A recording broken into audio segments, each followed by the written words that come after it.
presenta. A partir de este momento, todas las voces se unen en una sola señal. RCR presenta Conexión 750 con María Alejandra Trujillo. Muy buenas tardes, amigos de Radio Caracas Radio, todo el equipo que trabaja para ustedes a partir de esta hora los saluda, variada y abundante información que compartir y analizar como es costumbre la tarde de hoy. Esto es Conexión 750, comenzamos. ¿Qué está pasando en este país? Y saludamos en esta parte del programa a nuestro invitado, el padre Alfredo Infante, quien es coordinador de Derechos Humanos del Centro Gumilla, también forma parte del equipo de Lupa por la Vida. Padre, gracias por atendernos, buenas tardes. Muy buenas tardes, María Alejandra. Gracias a ti por la invitación. Con mucho interés de conocer la información que pueda compartir con nosotros. Hablamos con usted hace algunos días a propósito de esta acción que inició en contra de su persona y de Provea, el gobernador de Carabobo, Rafael Acaba, por un informe que ustedes presentaron en torno a las ejecuciones extrajudiciales en el país. Hacían referencia a este estado en concreto y entendemos que han llegado a un acuerdo conciliatorio. ¿Qué puede decirnos, padre? Lo escuchamos. Bueno, lo primero, decir que Lupa por la Vida, programa de monitoreo de presuntas ejecuciones extrajudiciales que lleva adelante en alianza al Centro Gumilla y Provea, monitoreamos las presuntas ejecuciones extrajudiciales a lo largo y ancho del país, ¿sí? A lo largo y ancho del país.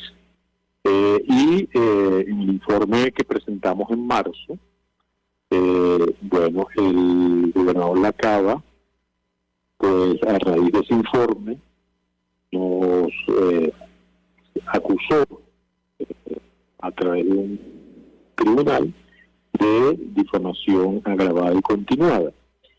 Y en ese proceso, lo primero que hay en todo proceso de este tipo de demanda es la conciliación entre las partes. Nosotros, después de un camino de trabajo entre ambas partes, es decir, que fue un proceso, aunque ambas partes, por supuesto, mantenían su posición y tal, pero que fue un proceso de diálogo hasta llegar a acuerdos concretos, ¿no? Creo que en la rueda de prensa de hoy leímos el comunicado y básicamente una de las cosas que afirmamos en el comunicado, ¿verdad?, es que, bueno, no si ha habido señalamientos directos o indirectos al gobernador, no han sido señalamientos acusatorios, pero que si así se han interpretado y han ofendido, diríamos, la imagen pública del gobernador, pues nosotros en ese sentido no tenemos ningún inconveniente de retractarnos y como tal lo hicimos hoy, ¿no? Porque no es nuestra intención, eso, acusaciones implica que nosotros somos organizaciones que creemos en el debido proceso y no es nuestra competencia acusar a nadie, ¿no? Simplemente en nuestro monitoreo, pues lo que quisimos y hemos visibilizado es la realidad que se vive a lo largo y ancho del país con el tema de los atropellos policiales, donde se da una serie de presuntas ejecuciones. Históricamente, siempre que hay una muerte violenta, y toda muerte violenta debe ser investigada, surgen como dos versiones, las versiones oficiales que indican que son muertes por enfrentamientos y las versiones de los relatos familiares que dicen a mi hijo lo ejecutaron, me lo mataron en la casa.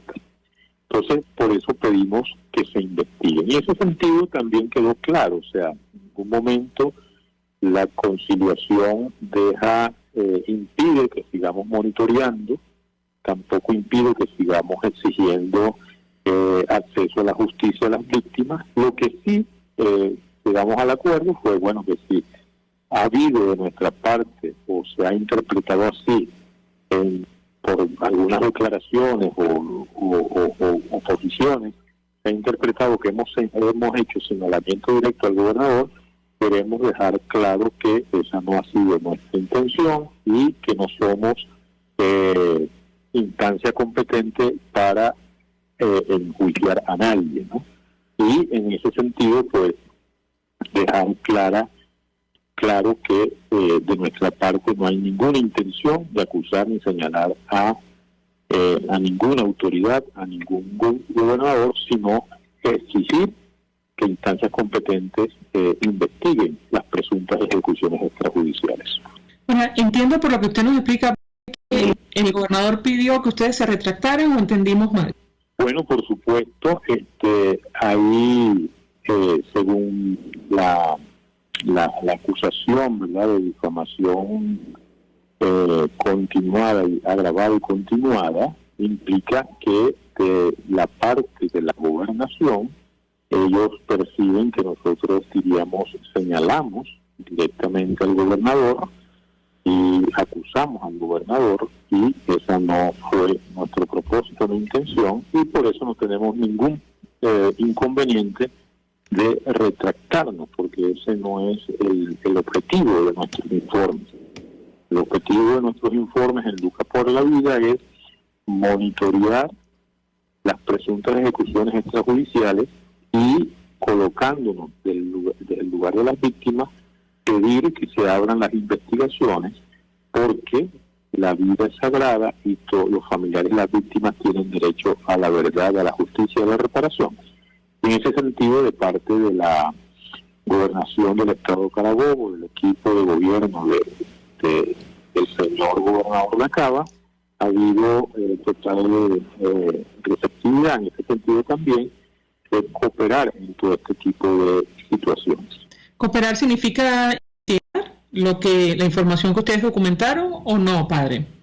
Bueno, implica que las políticas de seguridad estén apegadas a los derechos humanos, y también cooperar para que cuando suceden este tipo de situaciones, pues se coopere con las instancias competentes para que se hagan las investigaciones y las familias tengan acceso a la justicia. Entonces, en ese sentido, pues creo que ambas partes hubo en ese sentido un entendimiento. De nuestra parte, pues nos retractamos. Si en alguna declaración hemos hecho señalamientos directos, cosa que nuestra parte creemos que no, pero si así se ha interpretado, bueno, nos retractamos, culpamos y aclaramos a la opinión pública de que desde Lucha por la Vida nuestro objetivo es el monitoreo de las presuntas ejecuciones extrajudiciales y pedir y exigir que se investiguen todo lo que atente contra el derecho a la vida. Si me permite, una pausa para la publicidad. Al regreso, sin entrar en detalles de, digamos, este punto en específico que causó este proceso en su contra por denunciar, documentar las presuntas ejecuciones extrajudiciales en nuestro país, quisiera referirme a lo que ustedes encontraron allí en Venezuela, lo que está pasando, año 2021.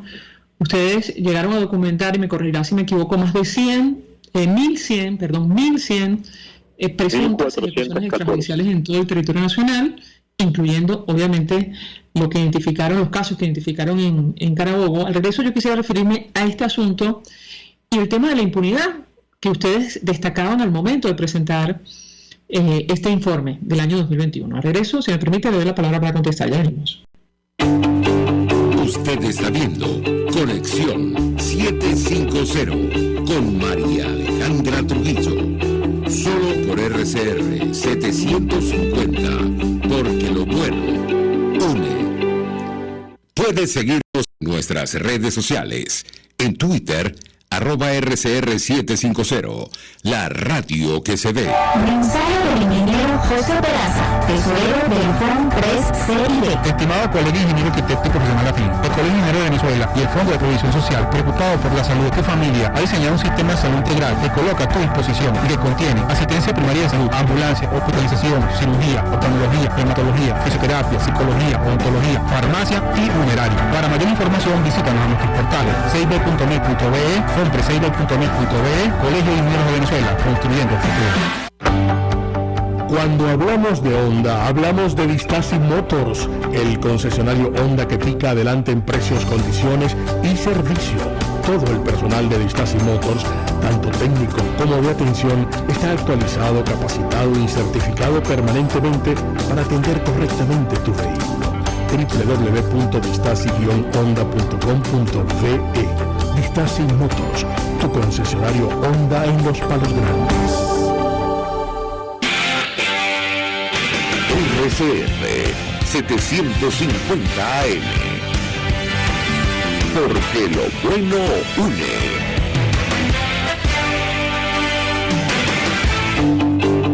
El poder de la comunicación en tus manos. Conexión 750 con María Alejandra Trujillo. Solo por RCR 750, la radio que se ve.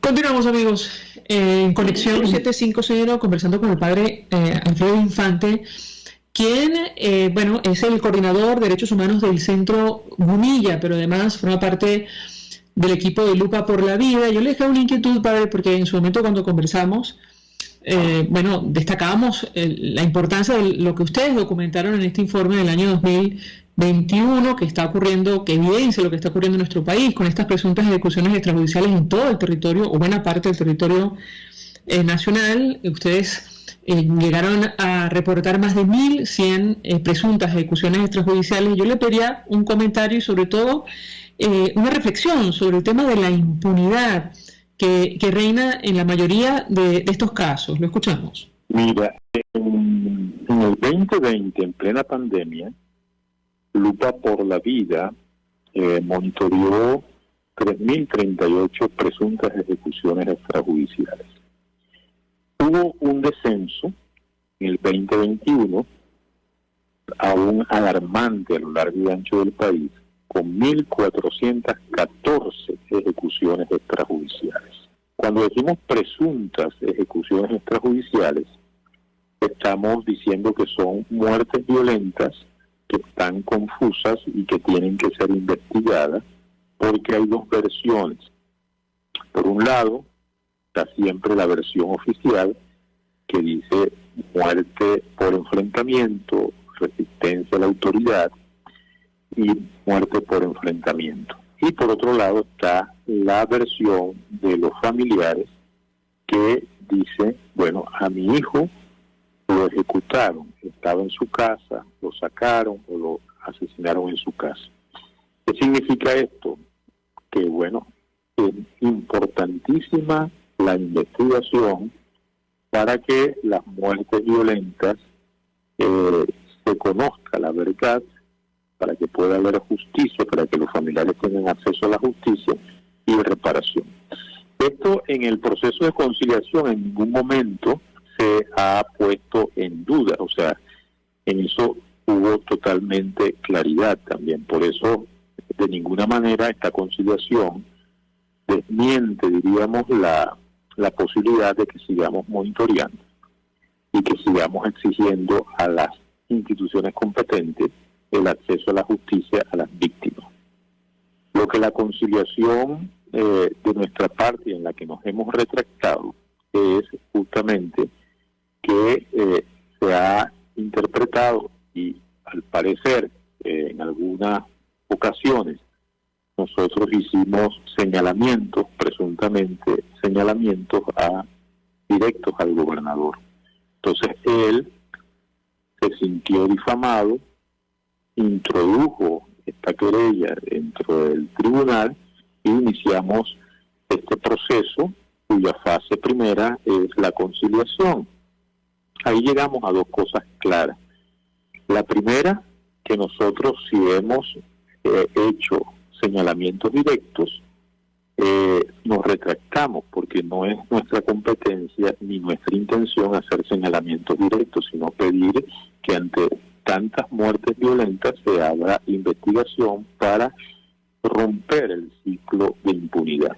Y de parte del gobierno regional, del gobernador, pues que su imagen pública no esté vinculada a nuestro señalamiento. Entonces ese fue nuestro acuerdo, y hay una agenda de trabajo en ese sentido, en el que nosotros a través de la opinión pública acordamos que íbamos a estar difundiendo, ¿no?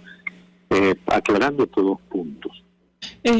No hablemos del caso Carabobo, padre, que está en este proceso, pero en general, a propósito de lo que está ocurriendo en nuestro país, o al menos lo que ustedes documentaron en este informe del año 2021, ustedes pedían detener textualmente los ciclos de impunidad y criminalización de los sectores populares, pues casi el 100% de las víctimas son jóvenes, varones de sectores menos favorecidos de nuestro país. Eso lo mantenemos. Para nosotros es muy preocupante que a lo largo y ancho del país, aún con un descenso en 2020 respecto al 2021 de más del 60%, se llega a una cifra letal de 1.414 presuntas ejecuciones extrajudiciales. Eso es muy gravísimo. En cualquier parte del mundo eso es muy gravísimo. Y el patrón de estas presuntas ejecuciones extrajudiciales es que en su mayoría son jóvenes de sectores populares, lo que significa que ser joven de sector popular es tener la muerte o la amenaza a muerte detrás de las orejas, porque en las políticas de seguridad pareciera ser que se criminaliza a los jóvenes de sectores populares, y en nuestros informes, pues, como te decía anteriormente, la mayoría de las víctimas son pobres de origen popular. Entonces, muchas de esas muertes están en completa impunidad. Entonces, eso es muy grave y eso lo mantenemos. O sea, eso de ninguna manera, la conciliación que hoy hemos hecho y que hemos puesto ante la opinión pública deslegitima nuestro monitoreo, y el patrón que a lo largo y ancho del país se va mostrando en las políticas de seguridad del Estado ante las presuntas ejecuciones extrajudiciales. Bueno, de hecho, en ese momento, cuando ustedes presentaban el informe, decía usted, hemos insistido que se debe hacer una investigación para que los familiares de las víctimas conozcan la verdad, haya justicia y reparación y se detenga el círculo de impunidad. ¿Correcto, padre? Así es. Tú sabes que, claro, a un familiar, a una familia en un barrio que le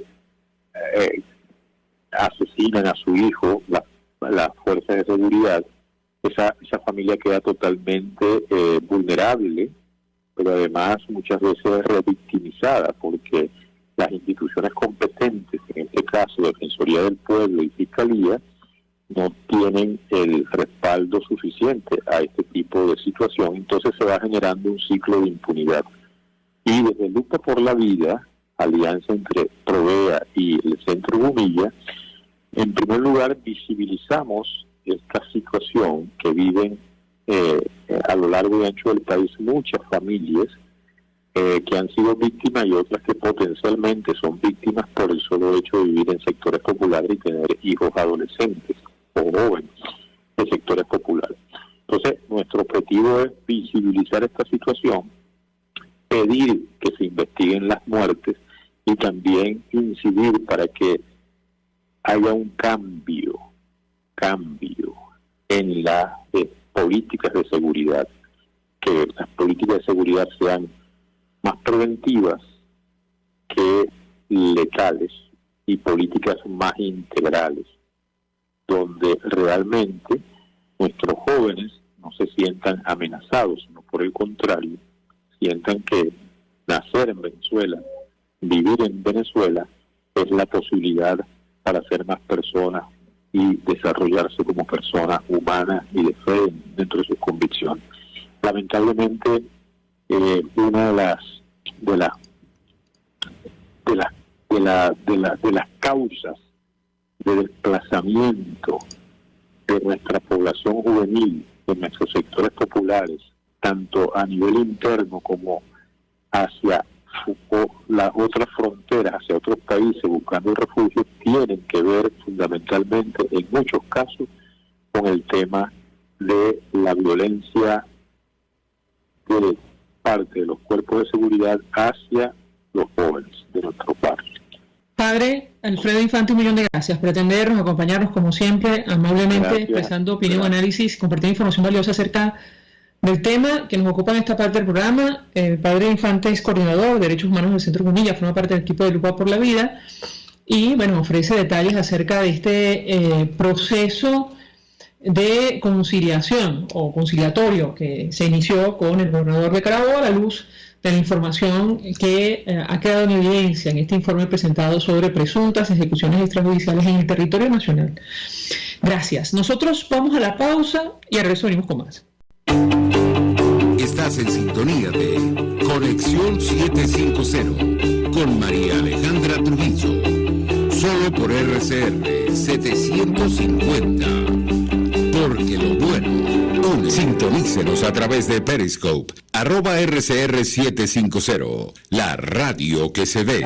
Mensaje del ingeniero José Peraza, tesorero del Fondo 3CID. Estimado colega ingeniero arquitecto y profesional afín, el Colegio Ingeniero de Venezuela y el Fondo de Previsión Social, preocupado por la salud de tu familia, ha diseñado un sistema de salud integral que coloca a tu disposición y que contiene asistencia primaria de salud, ambulancia, hospitalización, cirugía, oftalmología, dermatología, fisioterapia, psicología, odontología, farmacia y funeraria. Para mayor información, visítanos a nuestros portales cib.met.be, compre6b.met.be, Colegio de Ingenieros de Venezuela, construyendo el futuro. Amigos, nace un nuevo concepto de farmacia en Venezuela. Farmacia CVS y más. Todo lo demás. En Farmacia CVS, en español CVS, lo consigues todo en un solo lugar. Salud, belleza, hogar y comida. Un nuevo concepto en todo para un nuevo concepto de vida. Farmacia CVS y más está en el CCCT nivel C1, frente a Beco y al lado del Banco Mercantil. En Instagram, FarmaCVS. Farmacia CVS y más. Todo lo demás. Antes de empezar el día, entérese de lo que acontece en el país junto a Pedro García Otero en Titulares de la Mañana. De lunes a viernes a las 6:30 de la mañana. Acompáñelo y empiece su día bien informado. Titulares de la Mañana con Pedro García Otero. Solo por RCR 750 AM. Porque lo bueno une. La Academia de Ciencias Físicas, Matemáticas y Naturales presenta El progreso tiene su ciencia. Hoy presentamos las especies introducidas y la pérdida de biodiversidad. Diciembre de 1996, en la Reserva Forestal Fortuna en Panamá, un grupo de científicos detectan decenas de cadáveres de ranas a lo largo del lecho del río, todas en posición erguida como si la muerte las hubiera sorprendido cantando. 3 años antes, se había observado un fenómeno similar en Australia, que junto a este, marcaron el inicio de investigaciones que no tardarían en dar resultados. Se descubrió un hongo letal que sería el responsable de una de las pandemias más extendidas que se hayan registrado en vida silvestre. En Venezuela, ya para entonces, habían desaparecido 9 especies de ranas de la cordillera de Mérida y la cordillera de la costa, pero se desconocía la causa. No obstante, un grupo de investigadores del Instituto Venezolano de Investigaciones Científicas, liderado por Margarita Lampo, encontró la evidencia del hongo en la piel de las últimas ranas recolectadas y depositadas en diversos museos del país.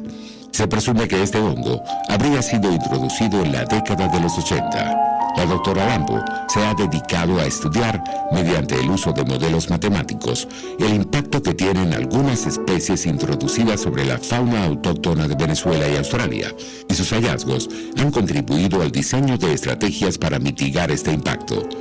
La introducción de especies es una de las mayores causas de la pérdida acelerada de la biodiversidad a nivel mundial. Margarita Lampo es individuo de número electo de la Academia de Ciencias Físicas, Matemáticas y Naturales. El progreso tiene su ciencia.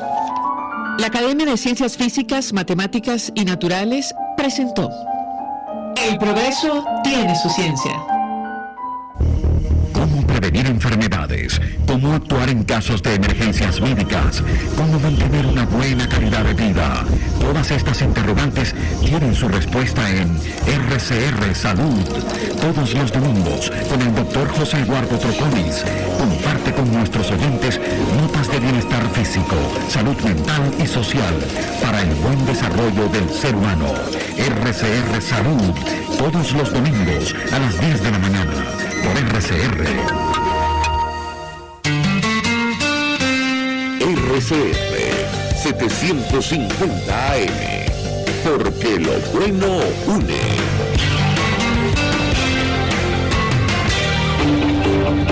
María Alejandra Trujillo te acompaña en Conexión 750, solo en RCR 750, la radio que se ve. Claro y raspado. Continuamos, amigos, en Conexión 750 y en esta parte del programa conversamos con el periodista Lenín Danieri. Él es corresponsal de distintos medios en el occidente del país, productor internacional. Recibe nuestras llamadas del estado Zulia. Lenín, gracias por atendernos. Buenas tardes. Hola, saludos a ti, a la audiencia. Muy buenas tardes. Pues mucho interés de conversar contigo acerca del tema que nos ocupa en los medios de comunicación de Colombia. Destacan este contacto, primer contacto que ha realizado ya como presidente electo de ese país, Gustavo Petro, con autoridades venezolanas para coordinar la reapertura de la frontera. ¿Qué impacto puede tener esto, sobre todo en el estado Zulia? Te escuchamos. Claro, comercial, un impacto importante, tomando en cuenta que muchos de los productos que vienen de Colombia se venden acá en el Zulia.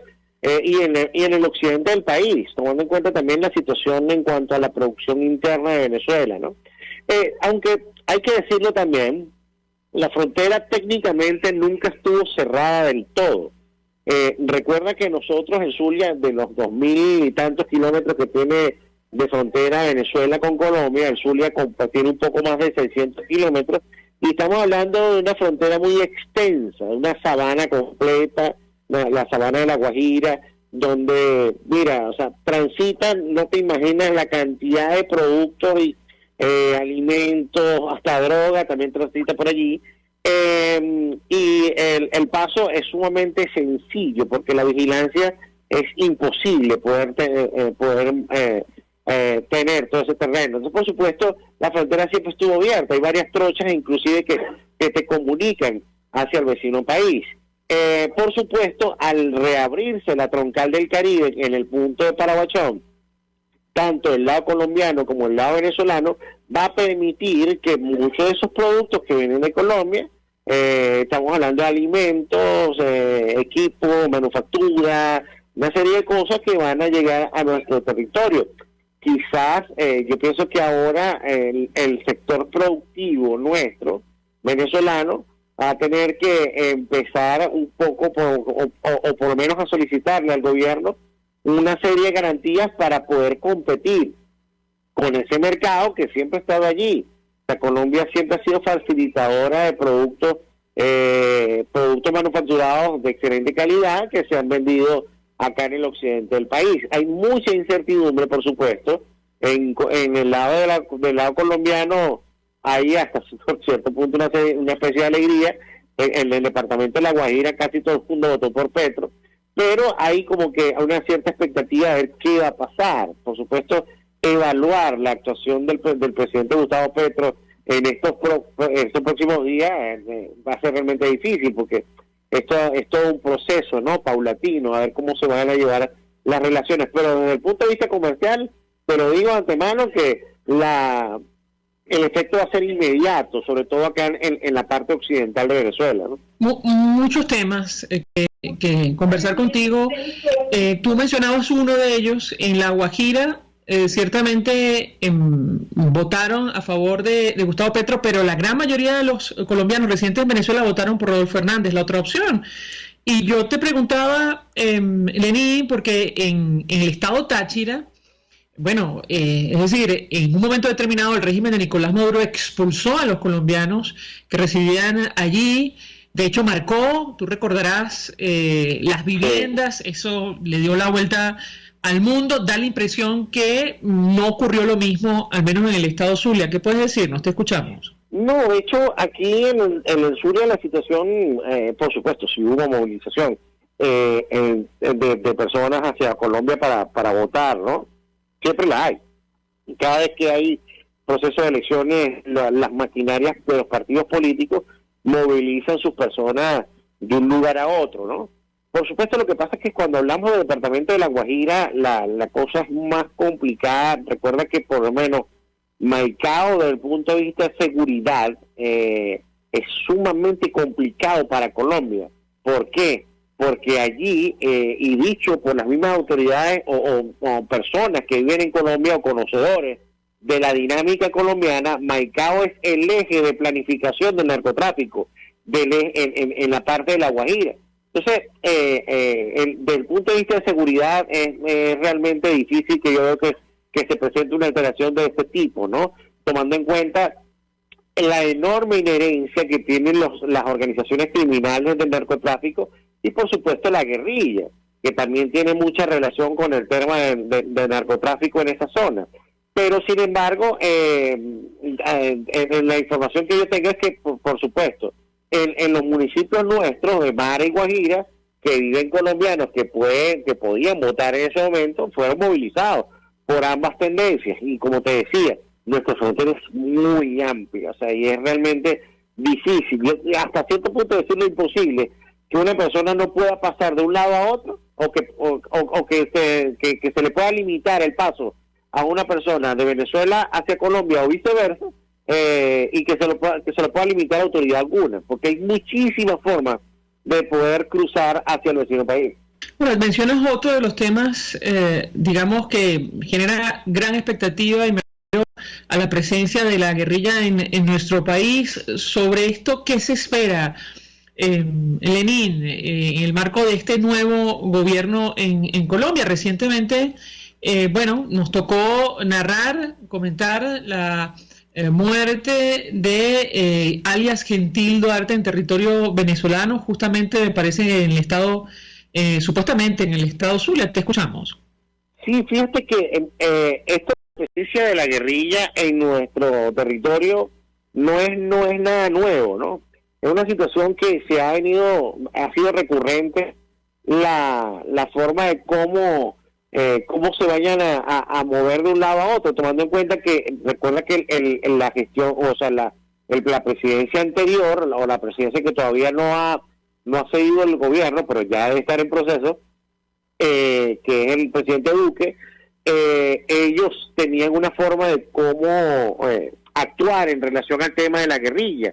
Hay que ver qué va a hacer Gustavo Petro. Pero hay otra cosa también que vale la pena analizar, es que en Colombia las instituciones están muy bien delimitadas y muy bien segmentadas, o sea, los poderes establecidos, pues el poder judicial, el poder legislativo, o sea, es muy distinto esto en relación a Venezuela. Entonces, no creo que haya un cambio radical en cuanto al comportamiento de la guerrilla en relación a Colombia, pero sin embargo, nosotros siempre hemos tenido presencia guerrillera y ha estado y se relaciona la presencia de la guerrilla en nuestro estado. Tiene inclusive la guerrilla tiene esta participación en la dinámica social de nuestro estado. Te explico. Inclusive en La Guajira, ya la presencia del palabrero, palabrero es un personaje que servía para resolver los conflictos familiares en la etnia guayú. Cuando había un problema entre las familias, llamaban al palabrero y él se encargaba, era una especie de abogado. Ahora, cuando hay ese tipo de problemas entre las familias, quien resuelve el problema es la guerrilla. Entonces, esa es la forma en cómo la guerrilla está relacionada en la actividad, en la vida cotidiana acá en el occidente del país, no solamente en la parte de La Guajira, inclusive también en el sur del lago de Maracaibo hay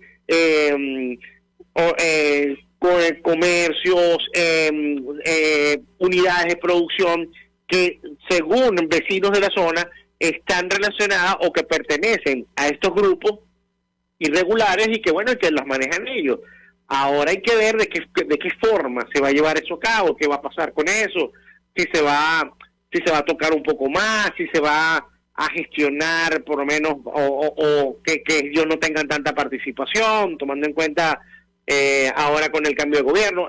Yo pienso que va a ser sumamente interesante en los próximos meses lo que pueda decidir Gustavo Petro en relación a una serie de acciones en conjunto que debe emprender con el gobierno venezolano, ¿no? Si permites, Elin, tenemos que hacer una pausa para ir a publicidad. Al regreso quisiera referirme al día a día, el impacto que puede tener en la vida de los zulianos la reapertura de la frontera. Tú mencionabas un tema, nunca ha estado completamente cerrada, pero si se regularizan los pasos fronterizos, seguramente ya no habrá que pagar los peajes que entendemos tienen que pagar los ciudadanos que deciden cruzar de un lado a otro. Al regreso quisiera tu comentario, ya venimos. Escuchamos Conexión 750, solo por RCR 750, la radio que se ve. Puedes seguirnos en nuestras redes sociales, en Twitter, @RCR750, la radio que se ve. Mensaje del ingeniero José Peraza, tesorero del FONPRES CID. Estimado colega ingeniero arquitecto y profesional afín, el Colegio Ingeniero de Venezuela y el Fondo de Previsión Social, preocupado por la salud de tu familia, ha diseñado un sistema de salud integral que coloca a tu disposición y que contiene asistencia primaria de salud, ambulancia, hospitalización, cirugía, oftalmología, dermatología, fisioterapia, psicología, odontología, farmacia y funeraria. Para mayor información, visítanos a nuestros portales cib.net.be, FONPRESCID.net.be, Colegio de Ingenieros de Venezuela, construyendo el futuro. Mis amigos, una empresa comprometida y responsable con su personal es una empresa segura, y Produzca es la compañía pionera en Venezuela que ofrece la mayor cantidad de equipos de comprobada calidad para garantizar la seguridad integral de toda la nómina industrial de cualquier empresa. El catálogo de Produzca es inmenso, todo tipo de guantes, cascos, accesorios y productos varios de protección para tu personal. Conoce más de Produzca en www.produzca.com. Produzca, seguridad en tu empresa de los pies a la cabeza. Un espacio que analiza y debate la coyuntura política, económica y social de nuestro país. Acompañe cada mañana a la periodista María Alejandra Trujillo en Palabras más, palabras más, palabras menos. Palabras más, palabras menos. Informes, entrevistas, análisis y discusiones sobre los temas de actualidad. Es lo que más se puede dar, es lo de siempre. Palabras más, palabras menos. De lunes a viernes, de 7 a 8 de la mañana, por RCR 750 AM. Palabras más, palabras más, palabras menos.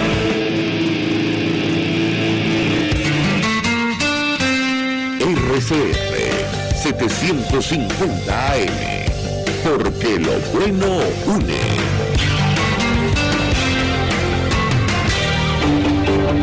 El poder de la comunicación en tus manos.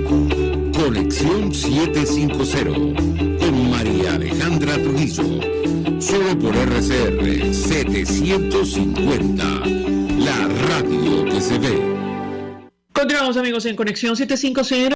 Acerca de este anuncio que ha hecho el presidente electo de Colombia, Gustavo Petro, acerca de las primeras conversaciones con el régimen venezolano para la reapertura de la frontera entre ambos países. Nos acompaña Lenín Danieli, periodista desde el estado Zulia. Yo tengo una inquietud a propósito del impacto que esto puede tener para el día a día, y pienso ahora mismo en el tema de los peajes que tienen que pagar los ciudadanos que cruzan de un lado a otro ahora mismo de forma irregular. ¿Tú crees, Lenín, en la práctica que la regularización normalizaría este tema o no? Te escuchamos. Bueno, la corrupción en el eje fronterizo siempre ha existido, o sea, eso no va a mermar. Quizás pueda cambiar en relación a, por ejemplo, ya no van a cobrar los peajes o van a poner los mecates en la troncal, sino van a quizás pongan los mecates o pongan las alcabalas o esos peajes en la misma troncal y no en la trocha. Aumentan la cantidad de atracos, que eso es otro de los problemas que hay en nuestra parte de la troncal del Caribe. Paradójicamente, el tramo de la troncal del Caribe que está más vigilado, que tiene más alcabalas, que es desde el Mercado de los Filudos hasta Paraguachón, que es en toda la raya, tiene no menos de 13, 14 alcabalas. Yo creo que más. Bueno, ese tramo que tiene mayor presencia, porque están hasta el 6CPC está ahí, o sea que no tiene nada que ver ahí, pero el caso es que el 6CPC también está. Entonces, en ese tramo, que hay más presencia militar, policial, o sea, ahí están todos. Bueno, es donde más roban, es donde más atracan. ¿Cómo se explica eso? O sea, ¿cómo es posible que eso ocurra? Precisamente porque en la frontera, lamentablemente, siempre ha existido el tema de la corrupción, y es posible que esto mute. O sea, ellos se adaptan a la forma de cómo ganar dinero, y siempre hay la posibilidad de ganar dinero en la frontera, tomando en cuenta también que a través de la frontera no solamente ingresan de forma legal, por supuesto, alimentos, medicamentos, manufactura, en este caso de Colombia se está, sino también ingresan otras cosas que son ilegales. Estamos hablando inclusive de narcotráfico, que eso también permite que se genere dinero. O sea, yo me imagino que como todas las bandas criminales, las organizaciones criminales, cada vez que ocurre algún tipo de cambio, ellos se adaptan. O sea, en la frontera eso ha ocurrido, sin duda alguna, porque siempre ha generado dinero. O sea, y históricamente lo puedo decir. Si quieres podemos hablar con un militar retirado que nos pueda comentar grado 33 sin difundirlo en medios cómo funciona la cosa en la frontera, y eso siempre ha sido así. O sea, en los últimos 30, 40 años siempre se ha manejado de esa forma. Quizás ahora con estos cambios se maneje de forma distinta, pero igualito va a haber corrupción en este eje. Lo que uno imagina, es que al menos en los pasos irregulares, digamos, serán menos transitados por los ciudadanos, tomando en consideración el riesgo que esto en algunos casos representa, ¿correcto? Eso sí. ¿O no? Ahí sí tienes toda la razón. Por lo menos en las trochas, hay una trocha que le dicen la 80, que es la más grande, la más larga, que está como a 1,5 kilómetros de la frontera, hay que desviarse, y es un tramo bastante peligroso. Ahí inclusive matan personas y nadie dice nada. Una vez quemaron unos vehículos y mataron unas personas, una masacre allí y nadie dijo nada. Por supuesto, esos pasos por allí que son obligatorios justo en este momento por el cierre de la vía, por supuesto van a estar en desuso. Entonces ahora hay que ver de qué forma se van a adaptar los criminales y las bandas que operan en ese tramo para trasladarse a la troncal del Caribe para ganar el dinero que estaban ganando en la trocha. Hay que ver de qué forma ellos van a modificar su accionar criminal, y ahí es lo preocupante. Lo que yo pienso que deberían hacer las autoridades tanto de Colombia y Venezuela es idear estrategias en mancomunidad para enfrentar esas organizaciones criminales que hacen vida en esta zona, y hablamos en este caso desde la guerrilla. Quien tiene el control en esa parte del territorio, en la parte de la Guajira, en la parte de la trocha, en la parte de la troncal, es precisamente el ELN. Entonces hay que ver de qué forma pueden actuar los dos gobiernos para minimizar o hasta simplemente neutralizar la participación de este grupo irregular criminal. Sobre la posible llegada de empresas colombianas a nuestro país, yo te pediría un comentario. ¿Cuál es la expectativa del Estado Zulia? Porque la situación, el Estado de Derecho en Venezuela no ha cambiado, pero digamos, ¿cuál es la expectativa ciertamente que tienen los ciudadanos y sobre todo empresarios en el Zulia? Levin, te escuchamos. Sí, de hecho, lo que se requiere para que una empresa, para que una organización o alguien decida invertir y hacer vida en determinado lugar o en determinado país es seguridad personal y seguridad jurídica. Si esas empresas o esas personas o esos capitales no tienen ese tipo de seguridad, lamentablemente no van a poder invertir. Hay que ver qué va a ofrecer el gobierno en cuanto a ese tipo de seguridad a esos consorcios colombianos. Tengo entendido, de hecho, yo hace poco participé en una reunión de Tomo Zulia y hay capitales mexicanos que quieren invertir en el tema agropecuario acá en Venezuela, en el occidente del país, que son tierras sumamente ricas, pero ya estamos hablando del tema en cuanto a ese eje fronterizo y por supuesto la parte de Zulia. Hay que ver qué van a ofrecer, o sea, de qué forma pueden generarse ese acuerdo, aunque en la actualidad existe. Recuerda que indistintamente que el cierre de las fronteras se haya decretado, igualito pasa en camiones, te estoy hablando de 20, 30, 40 camiones del lado colombiano y del lado venezolano que están entrando y saliendo todos los días. O sea, hay en estos momentos, indistintamente el cierre de la frontera, hay empresas, tanto del lado colombiano como del lado nuestro, que tienen ese tipo de relación, que por supuesto cuando abran definitivamente la frontera se va a ser mucho más sencillo, ¿no? Por supuesto, pero ya de por sí antes de reabrir la frontera ya hay esa interacción entre empresas nuestras y empresas colombianas. Sobre el acceso a combustible, ¿cuál es la perspectiva, Levin? Si se abre efectivamente la frontera con Colombia, te escuchamos. Yo ruego a Dios que el tema del combustible siga como está ahora. Gracias a Dios no tenemos problemas, podemos surtir gasolina normalmente como cualquier ciudadano, inclusive en Caracas uno llega, como sucede en Caracas, uno llega a hacer su cola, echa la gasolina en $0.5 el litro sin ningún tipo de inconvenientes, pero nosotros hemos tenido este tipo de situaciones, pero ha durado poco tiempo, ha durado un mes, ha durado 2 meses, no más de ahí. Hay expectativa de que ojalá eso se mantenga durante un tiempo. Sin embargo, hay un mercado que ya está activo inclusive justo en este momento, que hay gasolina, que es el mercado de la gasolina que viene de Colombia hacia acá. Esa gasolina se vende más que todo en el eje de la troncal del Caribe, desde el municipio Guajira y llega prácticamente hasta el norte de la ciudad de Maracaibo. Esta gasolina llega y por lo menos hay personas que, como hay prohibición para venta en pimpinas de combustible, hay personas que compran volúmenes, la pueden comprar en cualquier envase, compran esa gasolina para su uso, ¿no? Pero ese mercado está allí, para en caso de, cuando empiece a escasear el combustible, esa gasolina va a seguir entrando sin ningún tipo de inconvenientes. Por supuesto, hay un acuerdo entre gente en Colombia que se encarga de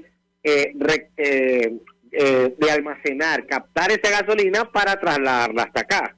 Y siempre han existido organizaciones encargadas de mover cualquier cosa que se necesite en Venezuela, moverlas de Colombia y viceversa. De hecho, los guayús son expertos en eso. Ancestralmente lo han hecho. Desde tiempos de la colonia, quienes se encargaban de hacer este tipo de gestiones en Colombia, en Venezuela, lo que se necesitara en ambos países, quienes lo movían de un lugar a otro eran precisamente los guayús. Levin Danieli, 1.000.000 de gracias por atendernos, acompañarnos estos minutos, tratando de ayudarnos a entender el alcance, el impacto que tendría, sobre todo en el Zulia, la reapertura de la frontera con Colombia, tal y como lo ha anunciado el presidente electo de ese país. Gracias. Nosotros se nos ha agotado el tiempo, nos despedimos y lo hacemos a nombre de Jaime Nestares de la Dirección General de la Estación, en la gerencia de producción Chalcaya, en la producción Pacheco, en los controles Gregorio González, quien tuvo el inmenso placer de acompañarles, María Alejandra Trujillo.